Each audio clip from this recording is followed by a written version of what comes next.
Ngemisemo Yesu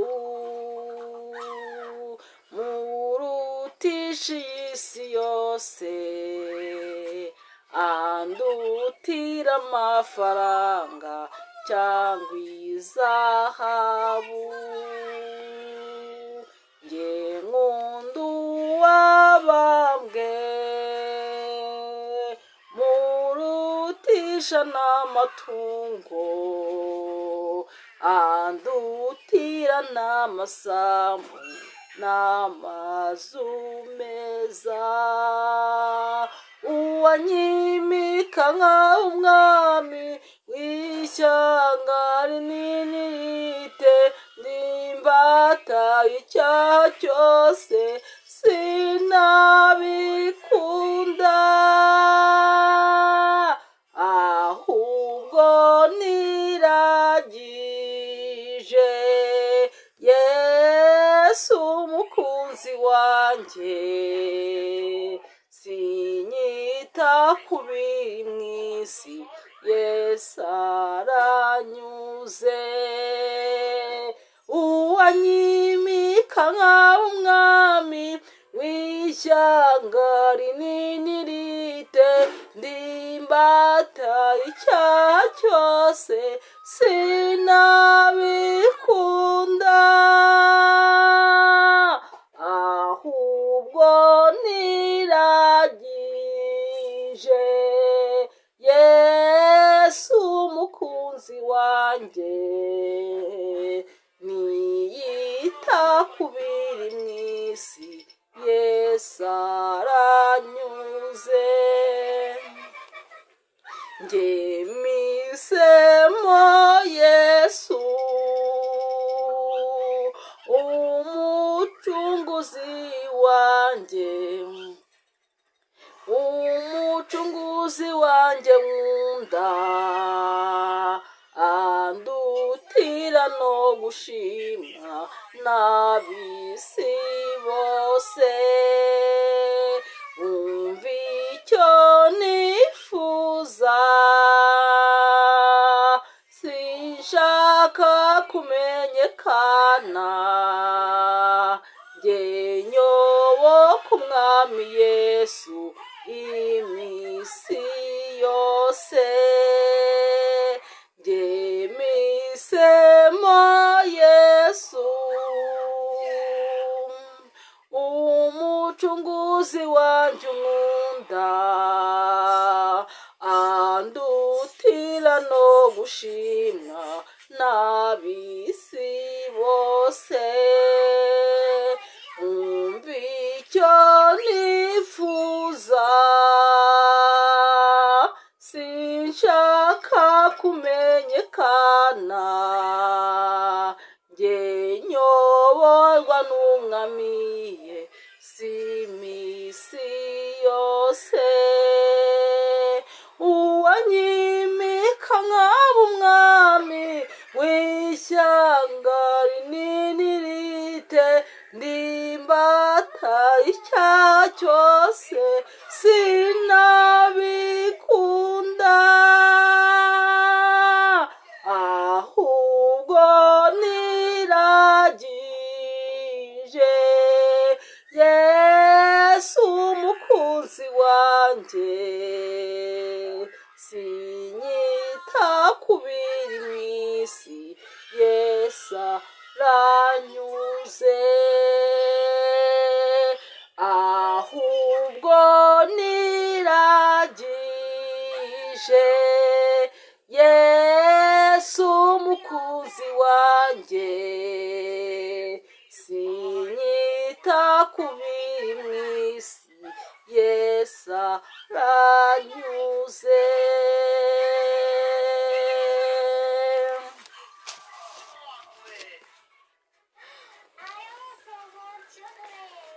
Haleluya, haleluya. Imana ishimwe, dushima Imana ko yaturinze, dushima Imana ko yabanye natwe, si uko twari beza ahubwo ni kubw'ubuntu bwayo. Reka dusome ijambo ry'Imana tubona hano muri Yeremiya igice cyaho cya mbere. Igitabo cy'umuhanuzi Yeremiya ni igice cya mbere uhera ku murongo wa mbere kugeza ku murongo wa 10. Amagambo ya Yeremiya mwene Hilukiya wo mu batambyi bahoze muri Anatoti mu gihugu cya Benyamini yabwiwe ijambo ry'Uwiteka ku ngoma ya Yosiya mwene Amoni umwami w'Ubuyuda mu mwaka wa 13 wo ku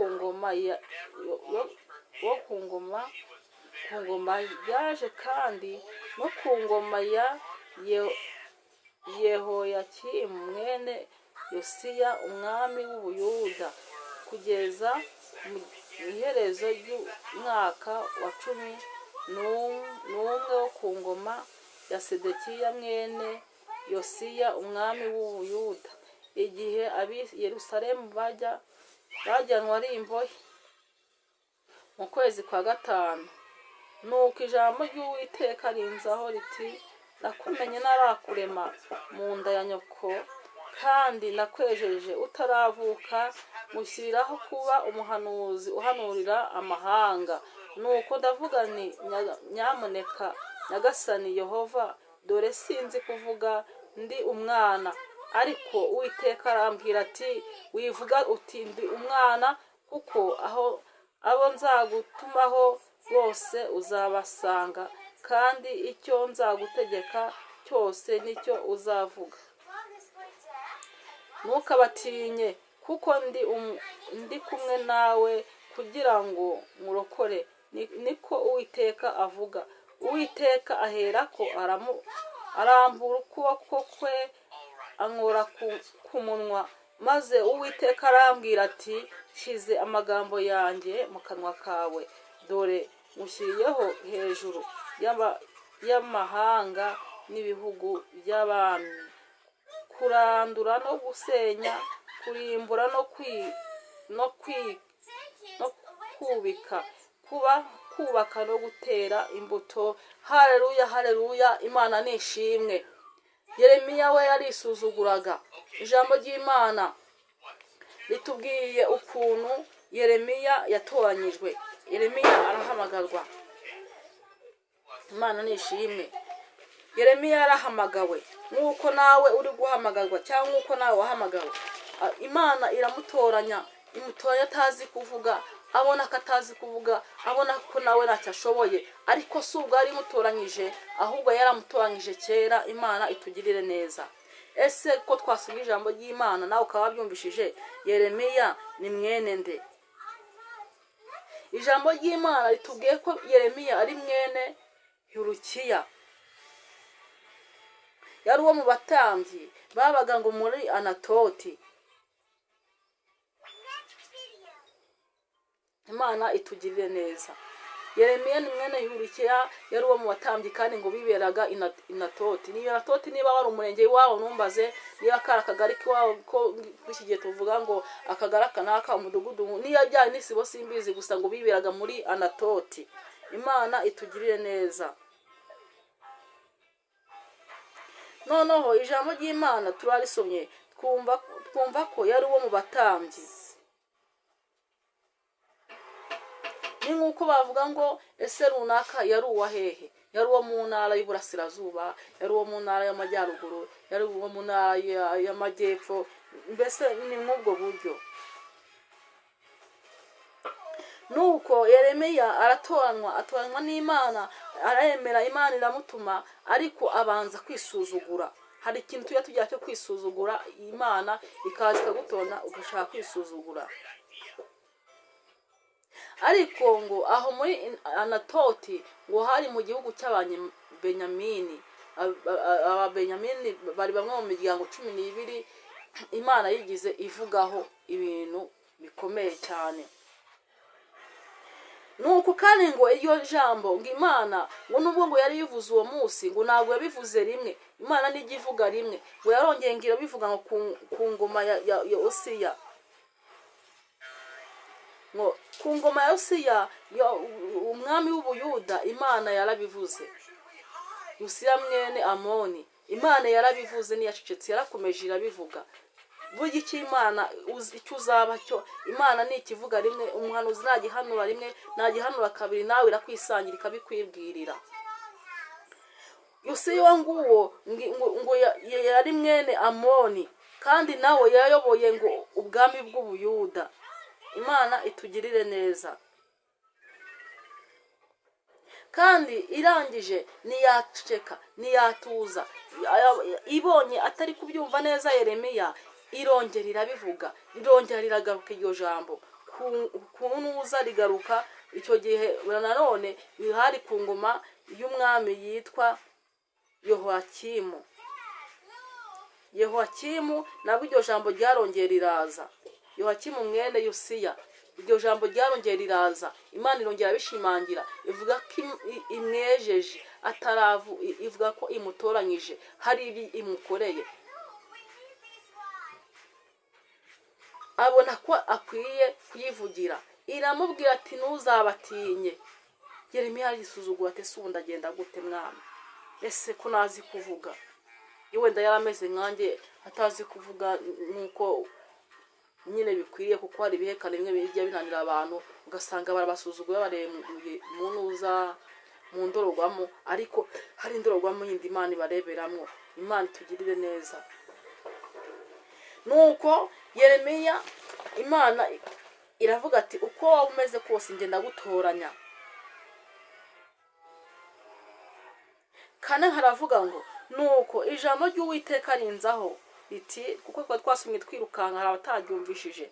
Ijambo ry'Uwiteka rinzaho riti, nakumenye narakurema mu nda ya nyoko, kandi nakwejeje utaravuka, ushyiraho kuba umuhanuzi uhanurira amahanga. Imana itugire neza.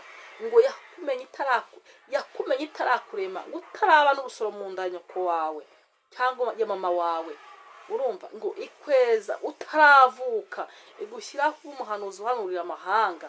Imana nitugirire neza. Nawe wari uzi ko YouTube izaza, ariko noneho YouTube yaraje, biba ngombwa ko ab'Imana yabwiye amasezerano yo kuba azabwiriza isi yose ikumva ibyo bari kubwiriza. Biba ngombwa ko iryo sezerano riba risohoye, kugira ngo umuntu nahagara kuri YouTube azabwiriza abo mu Rwanda, abwirize abari muri Russia, abwirize abari muri Amerika, abwirize abari mu Burayi no mu bindi bihugu, abwirize abarundi, kubera ko Imana yari izi yuko YouTube izabaho. Imenya ko byanga byakunda nubwo umuntu ameze uko nguko, ariko hari igihe kizagera akaba umuhanuzi uhanurira amahanga, akajya yigisha bikumvikana, ndetse bigasakara no ku isi yose. Imana itugirire neza. Ubu ngubu wavuga ko Imana ibyo yakubwiye itabisohoje. Niba yakubwiye ko uzaba uzigisha cyangwa se hari abo uzahanurira bagafashwa, cyangwa se hari abo uzagezaho ubutumwa bikemera, kuba harajeho telefone, amateleviziyo, ibintu bijyanye na YouTube, hakabaho isheni icaho ivugabutumwa, uravuga ko ibintu Imana yakubwiye bitasohoye? Mu bantu bari kumva ubutumwa cyangwa se bari kumva ijambo ry'Imana, hari nk'abafashwa, yego hari n'abadafashwa, ariko hari abafashwa. Kandi abo bafashwa Imana ibafiteho umugambi, iba ishaka ko, iba yarateganyije ko iryo jambo rigomba kubageraho, kandi uribabwiye naho baba bararyumvishije ahandi, ariko uko urivuze n'uko baryumva bitandukana n'uko baryumvishije ejo hashize. Kuko uyu munsi ushobora kumva ijambo ukarisoma, noneho ejo wazarisoma ukumva ryongeye kuryohera kurenze uko ryari rimeze igihe cyashize, bitewe n'uwari kubwiye uwo ari we. Iri jambo ryaramfashije, iri jambo riramfasha. Gatanu haravuga ngo nakumenye narakurema mu nda ya nyoko, kandi nakwejeje utaravuka, ushyira kuba umuhanuzi uhanurira amahanga. Ari nayo mpamvu nanjye ndi kuvuga kuri YouTube, nanshyiriyeho kugira ngo mbasomere iri jambo, nshyiraho kugira ngo nanjye mbabwire ngo hari ubuhanuzi butavangiye, ari bwo Bibiliya iyi ngiyi mubona, Bibiliya yera. Gatandatu, nuko ndavuga ni nyamuneka Nyagasani Jehova, dore sinzi kuvuga, ndi umwana. Nanjye nabanje kujya nitinya, nkajya numva navuga, ariko nkabanza kwitinya. ariko ndangije mfata umwanzuro ndamaramaza ndavuga ati ngiye kubivuga igishaka kibe n'ubundi nakurama kudapfa, kandi noneho n'ubundi misheni yanzanye ku isi byanga byakunda nzajya mu butaka iyo misheni nyishoje, singomba kuzapfa misheni unayishoje. Bwira mugenzi wawe ngo misheni yatumye ubaho ugomba kuzagenda ari uko uyirangije, niba itararangira ntabwo uzava kuri iyi si. Nanjye rero ubwo ngubwo ndahangaha ku mpamvu z'uko ndi gusoza misheni Imana yandemeye, kuko naravuka yari izi yari ifiteho umugambi, yandemye mbere y'uko indema, bitewe n'uko yabanje kundema mu ntekerezo. Iravuga ati nge nzarema umuntu, kandi ndangiza kumurema nzamubeshaho, kandi ndangiza kumubeshaho azankorera cyangwa azanamvugira. Nanjye kugira ngo mbeho, Imana yabanje kundema, irangije kundema mu bitekerezo, ngeni ishyira muri paratike, byabanje kuba ari teori. Ni nk'uko utekereza kugira ikintu ukora cyangwa kugira ikintu ugura, ukabanza ukacyubaka mu ntekerezo zawe, ukabanza ukakigura mu ntekerezo zawe, noneho wazarangiza ukakigura munuza muri paratike. Ariko muri teori warabikoze mu ntekerezo. Nuko Imana yaturemye idushyiraho, ariko ifite intego idushyiriye kuri iyi si. Nanjye mfite misheni yanzanye, umunsi nayirangije nzapfa, mbe natambutse haza abandi, gutyo nubwo buryo twibonye kuri iyi si, kandi tugomba kuzayisoza mu izina rya Yesu Kristo. Yeremiya nawe yari yisuzuguye, nanjye nuko natinze kubera kumva natangira icyo mvuga, ariko nkumva biravyiga. Rero iyo uvuze neza ko ufite ibintu bizima, cyangwa se ibyo uvuga cyangwa byafasha abantu, bimera nk'itiyo y'amazi. Itiyo y'amazi ushobora kuyibuza kugira ngo idatobokera ahantu, ariko bikanga igasatukamo hagati, amazi agatobokera ahandi. Ushobora kumbuza guti wikora iki n'iki, ariko bikanga bikarangira n'ubundi wamuhamagara nk'uyibonyemo. Najya no muhanda nkabwiriza, ushobora kwiga umuntu agatuti nubwo nta n'uwakanyimye rwose, ariko wagera ahandi hantu ubona ukwiye kubabwiriza, ugakora icyo umuhamagara kugusaba, ukagenda ubabwirije, ukagenda ijambo risomye. Bamwe muri abo ngabo bararyumva kandi bakaryitondera. Imana itugirire neza. Nta mpamvu yo kwitinya, nta mpamvu yo kumva ko utakora misheni yakuzanye ku isi kandi ariyo yakuzanye. Titire y'iri jambo nishatse kubaganirizaho iravuga ngo ntuzagenda misheni yakuzanye ku isi, ntuzava ku isi utayikoze. Noneho kugira ngo ubyumve neza, misheni yakuzanye ku isi, Imana yakuremeye ku isi ikagushyirira ku isi, ntuzajya ikuzimu cyangwa se ntuzapfa utayishoje. Bishatse kuvuga ngo watinda wagira gute uzagenda uyikoze. Imana tugirire neza. 7 Ariko Uwiteka arambwira ati wivuga ati ndi umwana, kuko abo nzagutumaho bose uzabasanga, kandi icyo nzagutegeka cyose nicyo uzavuga. Nanjye sindi umwana, ntago navuga ngo ndi umwana kuko icyo Imana yamaye kubabwira ndakibabwiye. Ntago navuga ngo ndi umwana kuko abo Imana yanumyeho mwese rwose ubutumwa ndabubahaye, ubutumwa murabwumvishije. Nuko nzi neza ko namwe aho muri hose muri mwabakozi, kandi namwe muzaguka mukayivugira. Ibi ngibi ndi kuvuga namwe mukabivuga. Uvuga ko nasaze nawe igihe azasara asara ibirengeje ibyanjye, asara ibindushije ibirusi byanjye ubukana. Atangira abwirize none kizakuga kuzabwiriza. Wowe uzabwiriza no mu muhanda hose, aho uzagera hose wumva uko Imana imbwiye, kandi ko ari nayo ikubwiye. Ubone kubona amahoro, ubona amahoro ari uko bivuze. Imana itugirire neza. Nuzagira umuntu useka kuko usetse umuntu ubundi uramubyara. Usetse umuntu uramubyara. Niba wasetse abavuga butumwa ukabaseka kandi bayikubwiriza ubutumwa kuko Imana yabatumye, ari ubwo Imana yabatumye apana ubwo bihangishije, byanga byakunda birangira ubaye nkabo. Ibyo basaze nawe urabifata, urabyandura muri make. Wivuga ngo uri umwana cyangwa wisuzugure, rero Imana irakuzi. 8 akavuga ngo ntukabatinye kuko ndi kumwe nawe kugira ngo nkurokore, niko Uwiteka avuga. Haleluya! Imana nishimwe. Ngo ntukabatinye, ngo ugire ubwoba kuko Imana iri kumwe nawe, kuko ngihari kugira ngo ikurokore. Imana iduhaye isezerano kuko iri kumwe natwe, aho muzajya hose Imana iri kumwe natwe, aho ibyo muzakora byose Imana iri kumwe natwe, aho muzakorera hose, aho muzayobora hose Imana iri kumwe namwe. Mwere kugira ubwoba ngo mutinye kubwira abo muri kumwe uwo muri bo, kuko Imana iri kumwe namwe. Imana itugirire neza, Imana ishimwe kandi ihabwe icyubahiro kuko iri kumwe natwe. Tugenda mu muhanda iri kumwe natwe, aho twagiye iri kumwe natwe, tuvayo iri kumwe natwe, tujya mu bikorwa bya buri munsi iri kumwe natwe. Imana itugirire neza, aho uzagera ukabona rwose wavugira Imana, uzayivugire nta kibazo, nta n'amakosa abihana rwose, nta mategeko abihana, nta kosa ririmo. Uzayivugire nurangiza witambukire, rwose nta muntu uzakwibazaho. Icyambere nuko uzavugiye Imana kandi koko wumva biri kubyiga mu mutima. Iyo ufite ibintu bigusunika biba bigusunika, nta mpamvu nimwe gusubira inyuma, nta mpamvu nimwe kureba inyuma, kandi ngo nawafashe isuka ngo ujya uhindukira ngo arebe inyuma atabanje kugira he mu murima gakora ibyamuzinduye.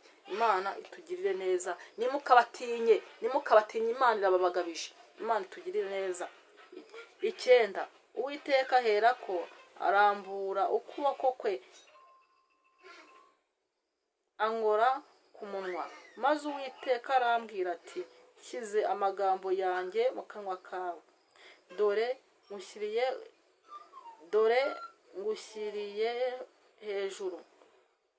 ngushyiriye hejuru y'amahanga n'ibihugu by'abami, kurandura no gusenya, kurimbura no kubaka no gutera imbuto. Haleluya! Ngadushyize hejuru y'ibihugu by'abami, ngo kurandura no gusenya, ngo kubika no kwera imbuto. Imana itugirire neza. Imana iyo bakugabije bakugabije. Ibintu byose bihimwa n'igihe. Igihe kitaragera ntago bikunda, ariko igihe cyageze cyabihima. Byanga byakunda, bimera nk'uko umugeni aba ameze ari hafi gushyingirwa, arareba akareba ibishyingirwa ntari kubibona, ariko iyo itariki yageze ntabwo ubwo bukwe busibira. Byanga byakunda baba bugomba gutaha, naho haba habura akantu gatoya, ubwo bukwe burataha. Natwe Uwiteka niko tugize, dore adushyize hejuru y'ibihugu by'abami. Imana itugirire neza, nimukabatinye, ngo dore ngushyize hejuru y'amahanga n'ibihugu by'abami, kurandura no gusenya. Umva uko Uwiteka Imana ivuga, tuzarandura kandi turangiza tunabisenye. Bidafite umumaro tubisenye, biri mu mitima y'abantu tubisenye. Ngo kubika kurimbura no kubika, kurandura no gusenya, kurimbura no kubika. Iyo ni imirimo yose izakorekera aho hantu Imana izaba yadushyize hejuru. Ni imirimo izakorekera muri uwo murimo uzaba urimo, ni imirimo izakorekera muri mission Imana yatumye yagushyiriyeho kuri iyi si. Iyo ni mission yose ugomba gukora mu gihe uri kuri iyi si. Kurimbura no kubika, kubaka no gutera imbuto. Uzubaka kandi urangiza unatera imbuto. Hari ibyo uzahasenya, hari ibyo uzavuga bisenye iyo mitima, bisenye, ariko nurangiza uyubake, nurangiza unatera imbuto. Ijambo ry'Imana rishora imizi. Imana itugirire neza, Imana ibane natwe. Iri ni ijambo, uyu mugoroba iri jambo rigufasha. Wumve yuko igushyize hejuru y'ibihugu by'abami, kurandura no gusenya, kubika no gutera imbuto. Imana itugirire neza. Iyo ni mission yakuzanye, iyo ni mission ugomba gukurikiza, iyo ni mission ugomba kumva ko bikurimo. Imana ibane natwe. Ipfa kuba yagutoranyije gusa, ipfa kuba yarayicitse ikarikubwira, ikakubwira ati dore nzagushyira ku umuhanuzi uhanurira amahanga, dore nzagutuma mu bihugu byose. Nukuri dore ndababwiza ukuri. Wenda ushobora kuma uvanga Imana ngo izagutuma kujya mu bihugu byose bivuze kurira indege. Naha kuri YouTube wabwiriza ibihugu byose bikabakurikirana, bikumva ijambo ry'Imana ushatse kuvuga, bikumva message ushatse gutambutsa. Ubwo rero ntakagiye uwiheba. ntihakagire usuzugura, ntihakagire uwiganyira. Ijambo ry'Imana ryo rishora imizi mu mitima yacu. Ijambo ry'Imana rihora riri rigari, kabone naho wasoma umurongo umwe ari ijambo ry'Imana uba wumva uri gushora imizi, wahinduye na sanse yejo yuko warisomye, ariko ukumva urafashijwe, ukumva riragwiriye. Ufite ijambo ry'Imana ntacyo ubasha gukena, nta n'icyo ubura. Yesu ni byose umufite, ntacyo wabasha gukena. Yesu ni byose umufite, ntacyo wabasha gukena. Witinda we gucogora, nahinduka aragukunda. Yesu ni byose umufite, ntacyo wabasha gukena. Yesu ni byose umufite, ntacyo wabasha gukena. Haleluya. Dusomye ijambo ry'Imana ritubwiye ko iri kumwe natwe, kandi tutagomba gutinya abidutumyeho. Imana ibane natwe, Imana ibagirire neza. Nshuti zanjye, bavandimwe munkurikiye, iri jambo ry'Imana nawe rigufashe, iri jambo ry'Imana urisengeremo, iri jambo ry'Imana uryizereremo. Imana itubwiye ko ahantu hose tuzajya ari idutumye izabana natwe, kandi ngo idushyize hejuru y'ibihugu by'abami, ngo kurandura no gusenya, ngo kubika ngo no gutera imbu, ngo kubika ngo. Reka turisome neza, ngo dore ushyiriyeho hejuru y'amahanga n'ibihugu by'abami kurandura no gusenya, kurimbura no gukubika, kubaka no gutera imbuto. Ibyo byo rwose yumve ngo Imana irabikwemereye, kandi Imana irabiguhaye. Ni ukuri, ntiwihebe, ntiwiganyire, ntugire gushidikanya ko Imana muri kumwe. Ni ukuri kose Imana muri kumwe, kuko yatubwiye ngo mbera hose icyarimwe. Ibaze ngo icyarimwe, ni ukuvuga ngo iba mu Burayi, ikaba muri Afurika, mbese mu migabane yose ikahabera icyarimwe, igatabara rwose n'Imana rwose. Ni ukuvuga ngo niba Imana ije gutaba nawe uyitanga imbere. Umunsi yagutabaye nawe uzayitanga imbere. Ureke bagufateho ijambo, ureke bakuvuga uko bishakiye, ariko umunsi Imana yahanaguye amarira nta wundi uzongera gutuma uyarira. Imana itugirire neza. Ntawe yahaye ngo umuvangiremo amazi, nta n'uwo yahaye ngo yongere ibimwake. Imana igira neza, ntabwo ari nk'abantu. Imana ntabwo ari nk'abantu. Imana ntabwo ari nk'abantu, mugendana bakagusiga, wakena bakaguha akato, baturiya yarakenye. Uzagenda ubisimbuka, uzagenda ubabanaho, bazajya bagucukurira imva, maze Imana izisibe. Uzagenda ubisimbuka, uzagenda ubabanaho, bazajya bagucukurira imva, maze Imana izisibe. Haleluya, haleluya. Imana nishimwe, Imana ni yacu. Ndatera haleluya kuko ndabyemerewe. Ahangaha si hahandi muvuga ngo muratere haleluya ngo azirangize ngo urangiza yicare. Aha mba ngomba kuyitera rero, mwumva ko umutima wanjye utuje, kandi mwumva ko umutima wanjye uyisunitse kandi igezeyo. Rega haleluya yica abazimu, yica amagini, abazimu bagapfa.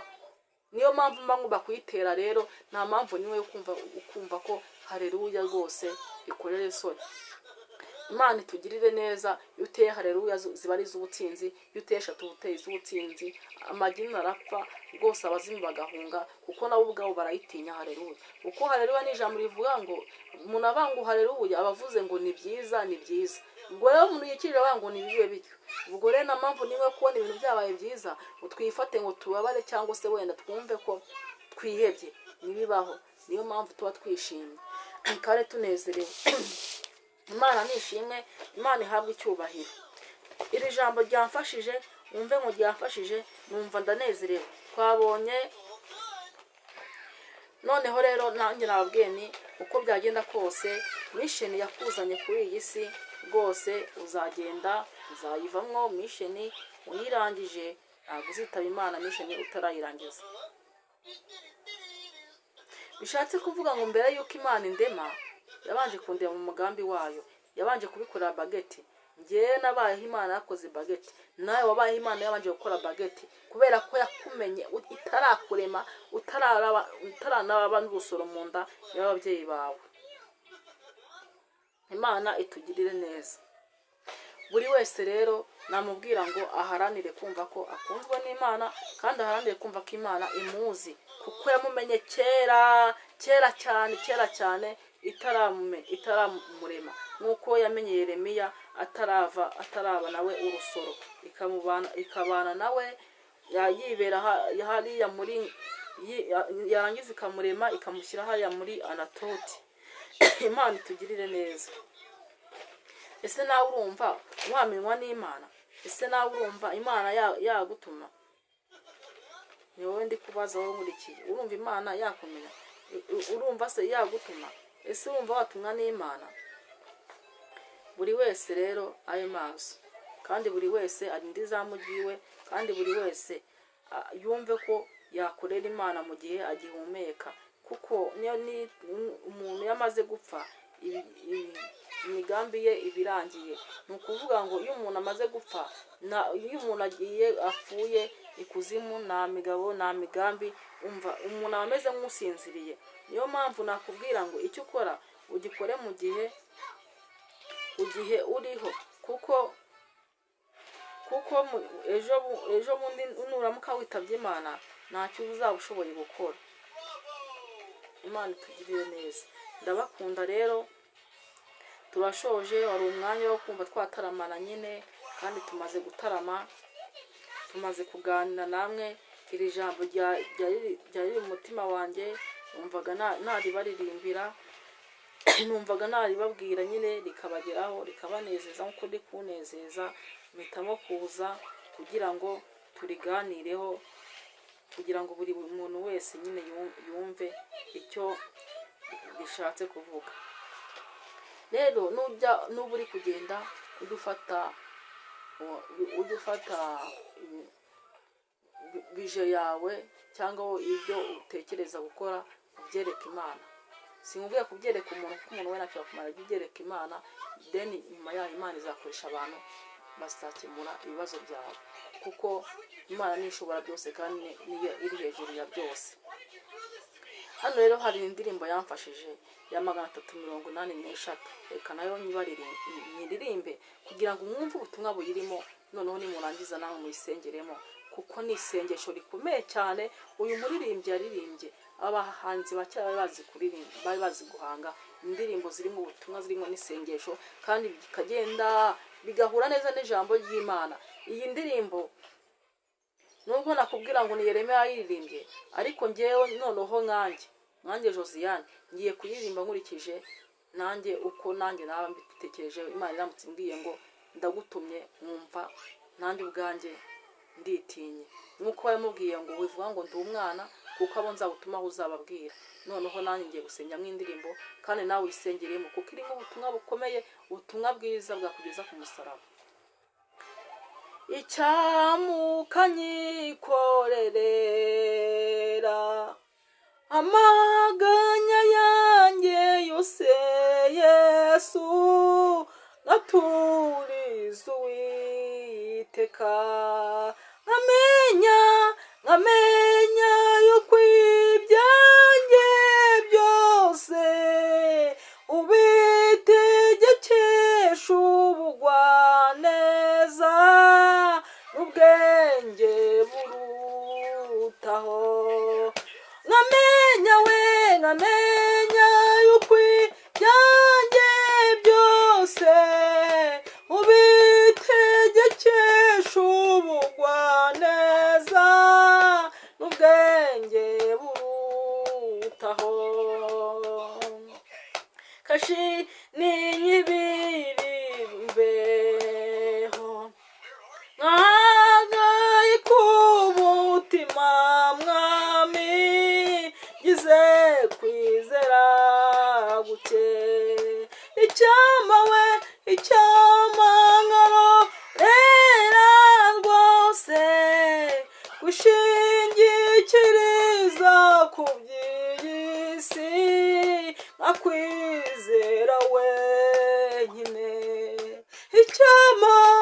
icyamangaro era rwose gushingikiriza ku by'isi nkakwizera wenyine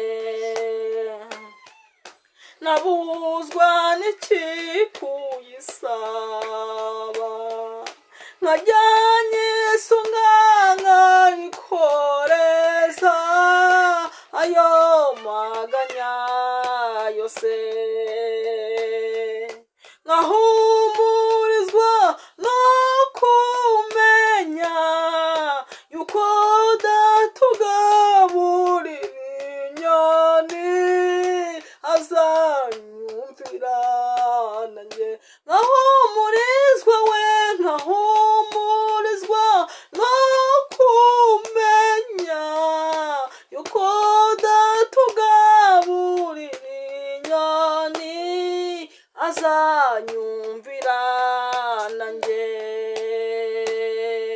nitwizere uko bikwiye umutima uhagaze ujugunya rwose amahoro yawo ariko inyoni n'uburabyo bw'inyigisho uko umunsi ukwiriye n'ibyawo byago gusa ariko inyoni we ariko inyoni n'uburabyo bw'inyigisho uko umunsi ukwiriye n'ibyawo byago gusa kumenya ibyo nigishwa n'uburabyo n'inyoni mukiza ushingikirizeho gezaho ushaka we gezaho ushaka mushorera kuko umenya nyiri mu makuba amahoro adashira gezaho ushaka mushorera kuko umenya nyiri mu makuba amahoro adashira. Haleluya, haleluya. Imana ishimwe, Imana ni iyacu. Iyi ndirimbo iri mu isengesho kandi rikomeye, buri wese imufashe, buri wese imunezeze. Ni ukuri iyi ndirimbo rwose ibyayo ni ukuri biramfasha, icyamukanyikorera amaganya yanjye yose Yesu ngaturiza Uwiteka, namenya yuko ibyanjye byose ubitegekesha ubugwaneza n'ubwenge burutaho. Kenshi ninyi biri bumbeho nkahagarika umutima mwami, ngize kwizera guke, icyama nkarorera rwose kwishingikiriza ku by'isi akwizera wenyine. Nabuzwa n'iki kuyisaba, nkajya nyisunga nkayikoreza ayo maganya yose, nkahumurizwa no kumenya yuko datugaburira inyoni azanyumvira nanjye. Imana ishimwe kandi Imana ihabwe icyubahiro. Nawe uhumurizwa no kumenya yuko datugaburira inyoni azakumvira nawe. Niba agaburira inyoni akagaburira ibishwi, azabuzwa n'iki kukumvira kandi wamusenze. Imana itugirire neza. Iyi ndirimbo iranyubaka, niyo nyiririmbye rwose mba numva ndahandi hantu. Nitwizere ko bikwiriye, umutima uhagaze ujugunya rwose amahoro yawo, ariko inyoni n'uburabyo binyigisha uko umunsi ukwiriye n'ibyawo byago gusa. Imana itugirire neza. Inyoni n'uburabyo bitwigisha uko umunsi ukwiriye n'ibyawo byago gusa.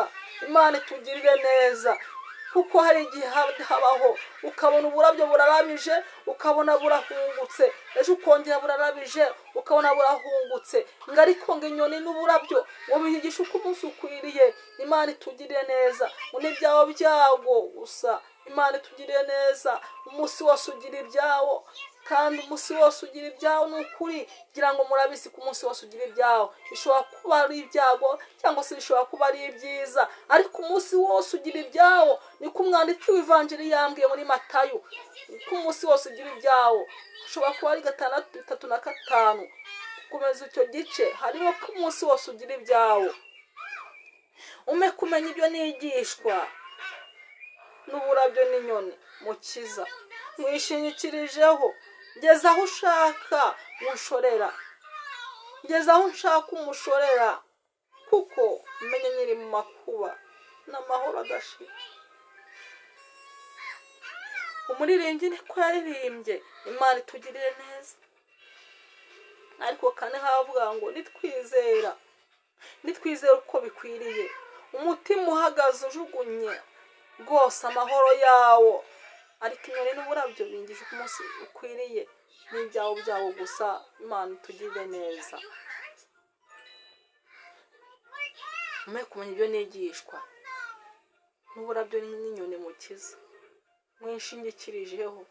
Nawe wishingikirize ku Mana, wishingikirize ku Uwiteka, kandi umenye ibyo wigishwa nk'uko uburabyo n'inyoni bigenda.